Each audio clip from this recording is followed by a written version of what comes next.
casting their ballots in a snap general election. Right, Jyotsna, the polls will determine whether the island nation wants to further empower its new president, Anura Kumara Dissanayake.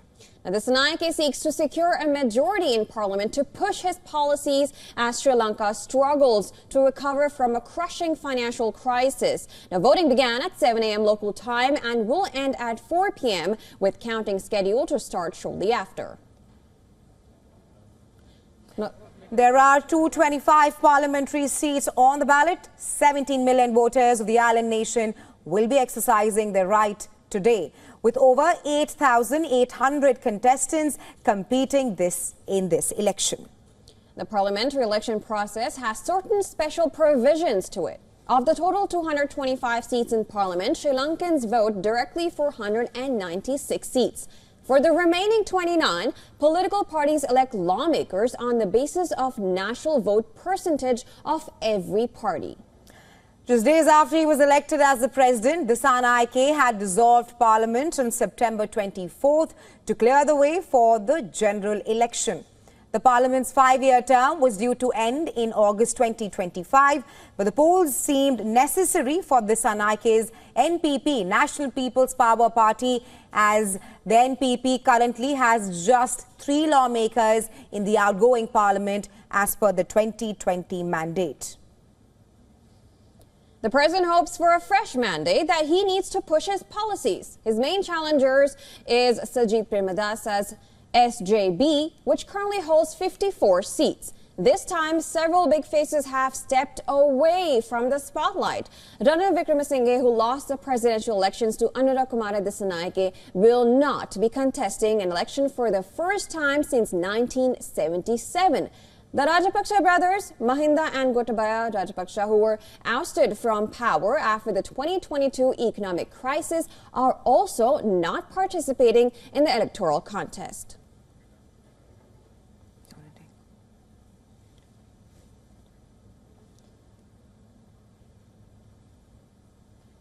All right, so for more on this, we're being joined by our correspondent Dasani Athoda. She is outside a polling booth in Colombo. Thank you so much for joining us, Dasani. It's been over an hour since the polls have opened. You're joining us from the polling booth. If you could tell us about the mood there and show us around. Well, I'm currently 500 meters away from a polling station which is in the suburbs of Colombo. And due to security reasons, the security personnel required all media personnel to be at a distance of 500 meters and to carry on their recording from a stationary position, which is where I am as of right now. So yes, like you rightfully pointed out, an hour ago, polling began in Sri Lanka, and there appears to be a steady flow of voters who seem to be coming in early in the morning, eager to cast their vote as they head to the polls to elect Sri Lanka's next parliament. Right, Dasuni, the polls are indeed a litmus test for Dissanayake. He currently has 3 seats as per the outgoing 2020 mandate. Talk to us more about the challenges and the road ahead for AKD, because seeking majority would be extremely paramount for AKD and his policies for the island nation. Absolutely, Rasha. Seeking majority is paramount for the incumbent president, but there is an underlying consensus that President Dissanayake will comfortably get that simple majority mark of over 113 seats. And then comes the real challenge for the president, because this is a president who was elected purely based on the promise of making real change to Sri Lanka's political system, for which he needs this majority of parliamentary lawmakers who will support him in this cause, along with an opposition that will constructively criticize while support the president's efforts of change. Radha Suni, as the Sri Lankans flock to the polling stations, talk to us about the concerns, the voter sentiments and the issues that are governing the parliamentary polls today.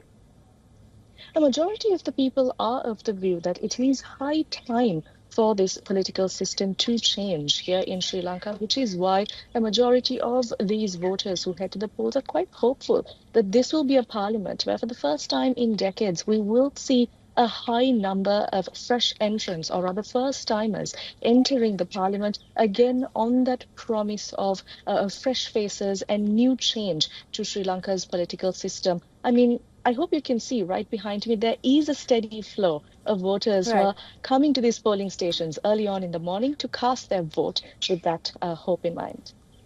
Right, Dasuni, thank you for joining us on the show. We'll, of course, be tracking the parliamentary polls very closely with you and see if the Sri Lankans empower AKD further or not.